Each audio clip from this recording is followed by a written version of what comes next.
suis-je un chien pour que tu viennes à moi avec le bâton?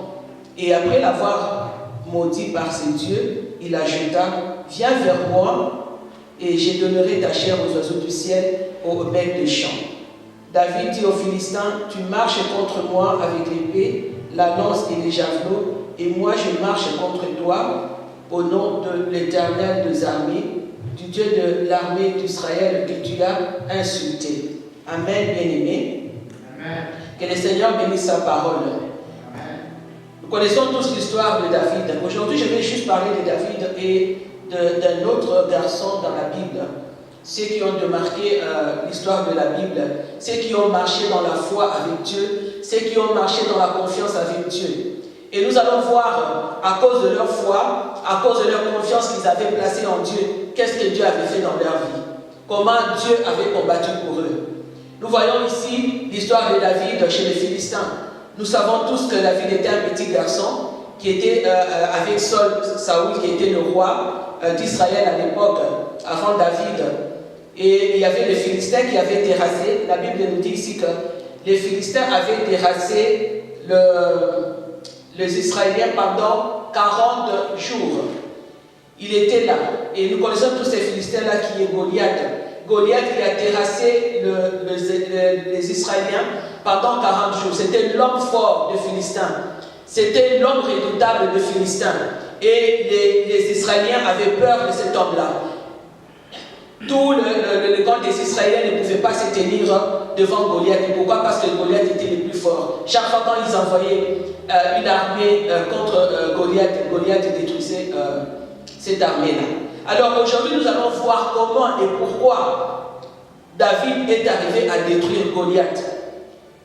Nous allons voir, est-ce que parce que David était fort? Est-ce que parce que David était je ne sais pas, super, excellent ou extraordinaire? Parce que David était, est-ce qu'il était différent de l'armée d'Israël? Nous allons voir pourquoi David avait gagné ces combats. Pourquoi David est arrivé à détruire Goliath. Comme nous venons de les lire, le Seigneur nous permet quelquefois dans nos vies de passer par des épreuves dans notre vie. Et ces épreuves-là nous apprennent à compter sur les secours de l'Éternel. David s'est retrouvé devant un problème. Les Israéliens se sont retrouvés devant un problème. Et le problème des Israéliens, c'était Goliath. C'était les Philistins. Et ce n'était pas seulement les Philistins tout entiers, mais c'était Goliath, c'était le problème des Philistins. Et Saoul s'est retrouvé devant ces problèmes-là. David aussi s'est retrouvé devant ces problèmes-là. L'armée israélienne s'est aussi retrouvée devant ce problème-là. Mais la Bible nous dit que lorsque nous nous trouvons dans un problème, lorsque nous nous trouvons dans une situation quelconque, le Seigneur nous amène là-bas pour que nous puissions compter sur lui, pas pour que nous puissions compter sur nous-mêmes. Il veut nous enseigner qu'il est la solution et il est la force en toutes choses. Très souvent, nous les enfants de Dieu, nous ne comprenons pas cela. Mais David, lui, il avait compris qu'en faisant confiance à Dieu dans les déserts pour y garder ses brebis, David était un petit garçon, il avait ses frères, il avait son père, il avait sa famille. Mais il était le petit garçon qui était choisi dans sa famille pour aller garder les brebis dans les déserts. Mais David n'a pas seulement gardé les brebis dans les déserts comme ça. Parce que dans les déserts, il y avait des bêtes féroces. Il y avait des lions, il y avait des ours qui pouvaient même les dévorer aussi. Qui pouvaient aussi dévorer, qui étaient aussi en train de dévorer les brebis. C'est pourquoi David était là. David n'a pas laissé, la famille de David n'a pas laissé les brebis seules dans les déserts. On a envoyé David là-bas pour aller veiller sur les brebis. Parce que s'il n'y avait pas David, les brebis allaient être mangées par les lions, par les ours. Alors il avait compris que c'est dans la confiance, c'est dans la foi qu'on gagne les combats. Il avait appris à être calme, sans peur, bien qu'il soit méprisé, qu'il était méprisé par ses frères. David était un petit garçon, même les Philistins, lorsque nous lisons ici, les Philistins là qui disent qu'il va les tuer et il va donner sa chair aux bêtes, aux oiseaux du champ. Pourquoi? Parce qu'il considérait David comme un petit garçon qui n'avait absolument aucune force, qui n'avait absolument aucune intelligence en lui. Mais il avait oublié une chose, que David, lui, il ne s'appuyait pas sur sa force. Mais David, lui, il avait placé sa confiance en Dieu. David était rempli de la pensée de Dieu. Et il avait appris à être en communion avec Dieu. Il avait appris appris à aller en intimité avec Dieu, à faire totalement confiance à Dieu. Et lui, il jugeait les circonstances de sa vie selon les capacités de Dieu. Il ne les jugeait pas selon ses capacités à lui. Devant un problème, David ne se disait pas, moi je vais les gagner parce que je suis David, moi je vais les gagner parce que je suis intelligent, moi je vais faire ceci parce que ceci ou cela. Non, il voyait des problèmes, il les considérait comme Dieu le voyait. Il ne considérait pas comme le monde le voyait.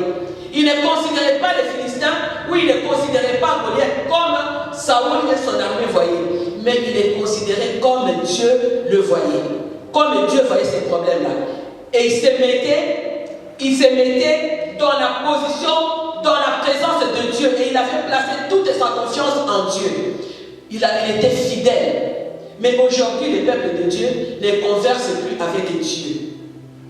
Les peuples de Dieu ne savent pas aller dans l'intimité avec Dieu.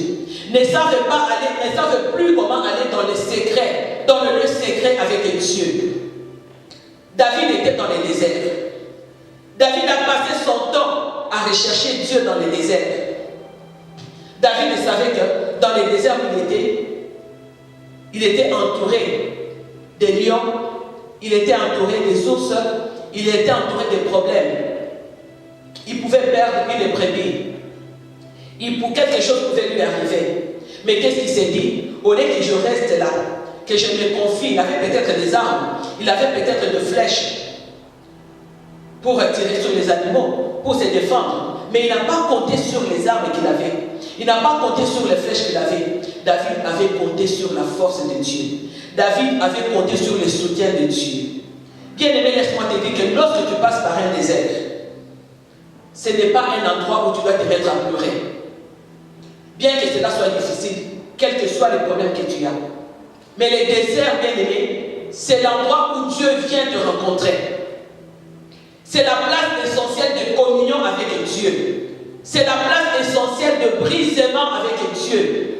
C'est la place essentielle où Dieu vient te relever. Où Dieu vient te chercher.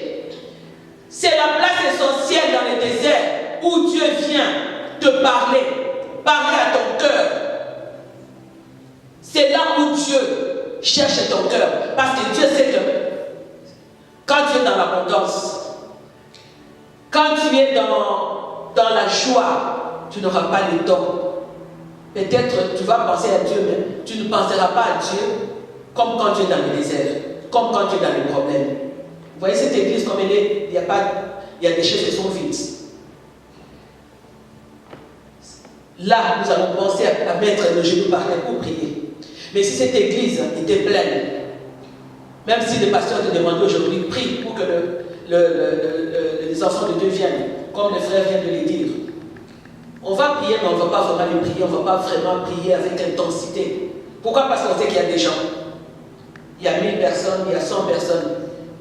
Mais maintenant, là, quand on te demande, amène quelqu'un, prie pour que l'église soit inondée. C'est un désert. La personne va aller dans la prière. La personne va aller chercher Dieu. La personne va tout faire pour qu'il rencontre Dieu, pour que Dieu aussi le rencontre dans son désert. Et c'est ce qui est arrivé à David. David avait compris cela, dit non, je suis dans ce désert ici. Si moi, je ne cherche pas la communion avec Dieu, si moi je ne cherche pas l'intimité avec Dieu, je ne pourrai pas tuer l'ours. Je ne pourrai pas tuer les lions. David avait tué les lions avec ses mains. Ce n'est pas la force de David qui avait tué les lions. C'est cette force-là, c'est cette confiance-là qu'il avait placée en Dieu qui a fait que David puisse tuer les lions. Bien aimés, si nous demeurons dans la présence de Dieu, dans les sanctuaires de Dieu, si nous demeurons dans la présence de Dieu, si nous faisons confiance à Dieu, c'est comme ça que nous allons tuer, nous allons détruire notre Goliath. Comme David avait détruit les Goliaths. Pourquoi? À cause de la confiance qu'il avait placée en Dieu. Je vous ai dit que j'allais parler de deux personnes dans la Bible. Lorsque nous prenons la vie de Joseph, Joseph avait un langage de la foi. Les dieux des armées, les dieux d'Israël étaient constamment sous ses yeux. Comme avec David, les dieux d'Israël étaient constamment sous ses yeux. Joseph, quand il est allé en Égypte, Joseph, quand il est arrivé en Égypte, Joseph était placé dans une situation compliquée, dans une situation difficile. Il est parti à 17 ans. Il était encore trop jeune. Il pouvait faire la vie, il pouvait faire n'importe quoi. Mais quand il est arrivé en Égypte, il a trouvé des situations compliquées. Des situations qui lui demandaient même de compromettre son Dieu. Mais Joseph n'a pas fait cela. Joseph est resté attaché à Dieu. Joseph a fait confiance à Dieu. Joseph avait les yeux de la foi. Joseph est resté dans la présence de Dieu, malgré que même quand il est allé en prison, Joseph savait que si je reste attaché à Dieu, si je fais confiance à Dieu, si je reste dans la présence de Dieu, si je veux dans le lieu secret, dans l'intimité profonde avec Dieu, Dieu me sortira de la prison, Dieu me donnera un titre, Dieu me donnera une promotion.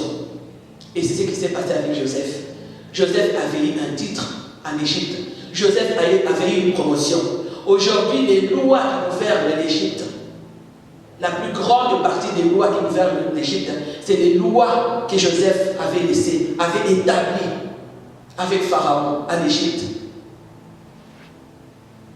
À cause de quoi? À cause de la sagesse, à cause des ressources qu'il avait eues en présence dans le lieu secret avec l'Éternel. C'est comme ça que David a fait aussi. David est devant les Philistins. David s'était oublié. David ne s'est pas regardé. Mais David avait placé Dieu. Il avait vu Dieu. Quand on a demandé à David d'aller combattre Goliath, tout le monde, et même les soldats, ils se sont moqués de David. Ses frères, qui étaient aussi dans l'armée israélienne, se sont moqués de David. Ils se sont dit, si nous, on n'a pas été capable de vaincre Goliath, si nous, on n'a pas été capable de détruire Goliath, mais toi, un petit garçon comme ça, sorti de nulle part, tu vas nous dire que toi, tu vas vaincre Goliath, que toi, tu vas détruire Goliath. Mais David, lui, il s'était complètement oublié. Il avait placé Dieu au milieu de ses problèmes. Il avait pris Dieu, il a placé Dieu au milieu de ses problèmes. C'est pourquoi David a dit à Goliath, toi tu viens vers moi avec des lances, avec des armes, avec je ne sais pas quoi, avec ta force. Mais moi je viens au devant de toi au nom de l'Éternel des armées. Ça signifie qu'il avait pris Dieu, il a placé Dieu dans ces problèmes-là. Il s'est enlevé de ces problèmes-là.